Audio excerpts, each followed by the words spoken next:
കേരള ഹൈക്കോടതി തന്നെ കഴിഞ്ഞ വർഷം പറഞ്ഞത് ഇൻഫ്രാസ്ട്രക്ചർ ഇല്ലായ്മയും അതേപോലെ തന്നെ എസ്തെറ്റിക് വാല്യൂം കണ്ടിട്ടാണ് പോകുന്നത് എന്നുള്ളതാണ്. അപ്പോൾ അതിന് ഘടകവിരുദ്ധമായിട്ടാണ് centre for migration and inclusive development എന്ന് പറയുന്ന ഒരു NGO, ഒരു ഇന്ത്യയിൽ പ്രവർത്തിക്കുന്ന ഒരു NGO ആണ്. അവർ കഴിഞ്ഞ വർഷം മാർച്ചിൽ പുറത്തു കൊണ്ടുവന്ന ഒരു പഠനത്തിൻ്റെ ഭാഗമായിട്ട് പറഞ്ഞത് നെയ്ബർഹുഡ് എഫക്റ്റ്. അത് സോഷ്യൽ സയൻസ് പഠിക്കുന്നവർക്ക് അറിയാം നെയ്ബർഹുഡ് എഫക്റ്റ് എന്താണെന്നുള്ളത്.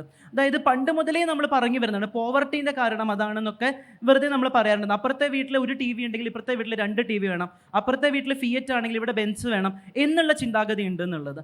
അപ്പോൾ അത് തന്നെ ഇതിൽ എഫക്റ്റ് ചെയ്തേക്കാം എന്നുള്ളത് ഈ പെർട്ടിക്കുലർ NGO പറഞ്ഞിട്ടുണ്ട്. പക്ഷേ അവർ തന്നെ പറഞ്ഞിരിക്കുന്നത്, സാറ് പറഞ്ഞതുപോലെ തന്നെ 2014 കേവലം 40 ലക്ഷം ഉണ്ടായിരുന്നത് 2025 ആകുമ്പോഴേക്കും അത് 75 ലക്ഷമായി സ്റ്റുഡൻറ്റ് മൈഗ്രേഷൻ ഇൻക്രീസ് ചെയ്യാം എന്നുള്ളതാണ്.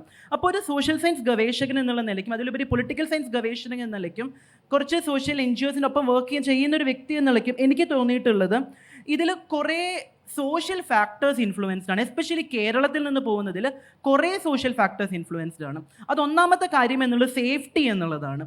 ഇപ്പോൾ ഇന്നത്തെ ഇന്ത്യയുടെ കോണ്ടെക്സ്റ്റ് നോക്കുകയാണെങ്കിൽ തന്നെ ഇപ്പോൾ പ്ലൂരാലിറ്റി എന്നുള്ളതിൽ തന്നെ നോക്കുകയാണെങ്കിൽ തന്നെ വളർന്നു വരുന്ന ഇസ്ലാമോഫോബിയ, ദളിത് ഫോബിയ, അതേപോലെ തന്നെ ബ്രാഹ്മണിക്കൽ ചിന്താഗതികൾ, കാസ്റ്റിസം, ഇതിനൊക്കെ വലിയ രീതിയിൽ എഫക്റ്റ് ചെയ്യും. എസ്പെഷ്യലി കേരളം എന്നുള്ളത് കഴിഞ്ഞ സെഷനിൽ മീനാട്ടി പിള്ളൈ പറഞ്ഞതുപോലെ തന്നെ വളരെ പൊളിറ്റിക്കലായിട്ടുള്ള ഒരു യങ് ജനറേഷനാണ് വളർന്നുകൊണ്ടിരിക്കുന്നത്. അതേപോലെ വളരെ തന്നെ വോക്കലാണ് കേരളത്തിലെ യങ് ജനറേഷൻ. ഒരു പരിധി കൂടുതൽ ഈ ഫൈറ്റ് ചെയ്തുകൊണ്ട് നിൽക്കുക എന്നുള്ളത് ഒട്ടും എളുപ്പമുള്ളൊരു കാര്യമൊന്നുമല്ല.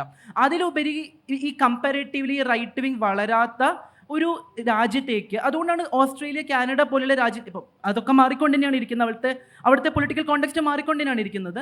യൂറോപ്യൻ രാജ്യങ്ങളൊക്കെ തന്നെ ഈ വേൾഡ് വൈഡ് ഈ റൈറ്റ് വിങ്ങിൻ്റെ ഗ്രോത്ത് ഉണ്ട്. പക്ഷെ കമ്പാരേറ്റീവ്ലി ബെറ്റർ എവിടെയാണ് എന്നുള്ളത് നോക്കിക്കൊണ്ട് തന്നെയാണ് നമുക്ക് മുന്നോട്ട് പോകാൻ പോകുന്നത്. പിന്നെ സ്പേസ് എന്നുള്ളത്, ഇടം എന്നുള്ളത് വളരെ ഇമ്പോർട്ടൻ്റ് ആണെന്നാണ് എനിക്ക് തോന്നുന്നത്. എസ്പെഷ്യലി ഒരു ഉന്നത വിദ്യാഭ്യാസ സ്ഥാപനത്തിൽ ഗവേഷണം ചെയ്തുകൊണ്ടിരിക്കുന്ന ഒരു വ്യക്തി എന്ന നിലയ്ക്ക് എനിക്ക് തോന്നിയിട്ടുള്ളത് ഈ സ്പേസ് എന്നുള്ളത് വളരെ ഡിക്രീസിങ് ആയിട്ടാണ് തോന്നുന്നത്. അത് നേരത്തെ സാർ പറഞ്ഞതുപോലെ തന്നെ എനിക്കറിയില്ല NEP, എനിക്ക് ഇതുവരെ മനസ്സിലായിട്ടുള്ള അതിൻ്റെ പോസിറ്റിവിറ്റി എന്താണ് NEP-യിലുള്ളത് എനിക്ക് ഇതുവരെ മനസ്സിലായിട്ടില്ല.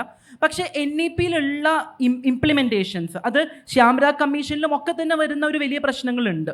ഈ ഉദാഹരണത്തിന് 4 ഇയർ ഡിഗ്രി മുതൽ അതൊക്കെ തന്നെ വളരെ ഈ പറയുന്ന സങ്കുചിതാവസ്ഥ ഇൻക്രീസ് ചെയ്യാവുന്ന സാഹചര്യങ്ങളാണ് ഉള്ളത്. അപ്പോൾ അല്ലെങ്കിൽ എക്സിറ്റ് ഓപ്ഷൻ ഉദാഹരണത്തിന് നോക്കുകയാണെങ്കിൽ അവിടെ വളരെ ട്രിക്കിയാണ്. ഈ എക്സിറ്റ് ഓപ്ഷൻ എന്നുള്ളത് ഒരു വലിയ വിഭാഗം മനുഷ്യർ നിരന്തരം എക്സിറ്റ് ആയിക്കൊണ്ടാണ് ഇരിക്കുന്നത്. ഇതുവരെ ഡ്രോപ്പ് ഔട്ട് എന്തുകൊണ്ട് ഉണ്ടാവുന്നു എന്നുള്ളത് കേരളമോ കേന്ദ്രമോ യൂണിയൻ ഗവൺമെൻറ്റോ സ്റ്റേറ്റ് ഗവൺമെൻറ്റോ അനലൈസ് ചെയ്തിട്ടില്ല. 2 വർഷം മുന്നേ വന്ന റിപ്പോർട്ട് ഇന്നേ വരെ പുറത്തുനിന്ന് വിട്ടിട്ടില്ല. ഉദാഹരണത്തിന് ഗീതാനന്ദൻ എന്ന് പറയുന്ന ട്രൈബൽ ആക്ടിവിസ്റ്റ് കഴിഞ്ഞ ഒരാഴ്ചയ്ക്കുള്ളിൽ പറഞ്ഞു കേരളത്തിൽ നിന്ന് SC/ST വിഭാഗത്തിലെ വിദ്യാർത്ഥികൾ ഗ്രാൻസ് ഇല്ലാത്തതുകൊണ്ട് മാത്രം ഡ്രോപ്പ് ഔട്ട് ആയിക്കൊണ്ടിരിക്കും എന്നുള്ളത് പറഞ്ഞിട്ടുണ്ട്. അപ്പോൾ ആ ഒരു അവസരത്തിലാണ് നമ്മളിവിടെ പറഞ്ഞുകൊണ്ടിരിക്കുന്നത് എക്സിറ്റ് ഓപ്ഷൻ വളരെ നല്ലതാണെന്നുള്ളത്. അത് may be good for the people who are belonging to upper class, upper caste, patriarchal ബാക്ക്ഗ്രൗണ്ടിൽ നിന്ന് വരുന്ന മനുഷ്യർക്ക് വളരെ നല്ലതായിരിക്കാം എക്സിറ്റ് ഓപ്ഷൻ എന്നുള്ളത്. പക്ഷേ ഈ പറയുന്ന നേരത്തെ നമ്മൾ ചർച്ച ചെയ്ത പോലെ തന്നെ ആദിവാസി വിഭാഗത്തിൽ നിന്നുള്ള, ദളിത് വിഭാഗത്തിൽ നിന്നുള്ള, സ്ത്രീ വിഭാഗത്തിൽ നിന്നുള്ള, ക്വയർ വിഭാഗത്തിൽ നിന്നുള്ള, ഡിസേബിൾഡ് വിഭാഗത്തിൽ നിന്നുള്ള, മുസ്ലിം വിഭാഗത്തിൽ നിന്നുള്ള മനുഷ്യർ നിരന്തരം എക്സിറ്റ് ആയിക്കൊണ്ടാണ് ഇരിക്കുന്നത്. കാരണം അവിടെ ഉദാഹരണത്തിന് മൗലാന അബ്ദുൽ കലാം ആസാദ് ഫെലോഷിപ്പ് ഇല്ലാണ്ടാക്കിയിട്ടുണ്ട്. ഗ്രാൻസ് കിട്ടിയിട്ട് മാസങ്ങളും വർഷങ്ങളും ആവുന്നുണ്ട്.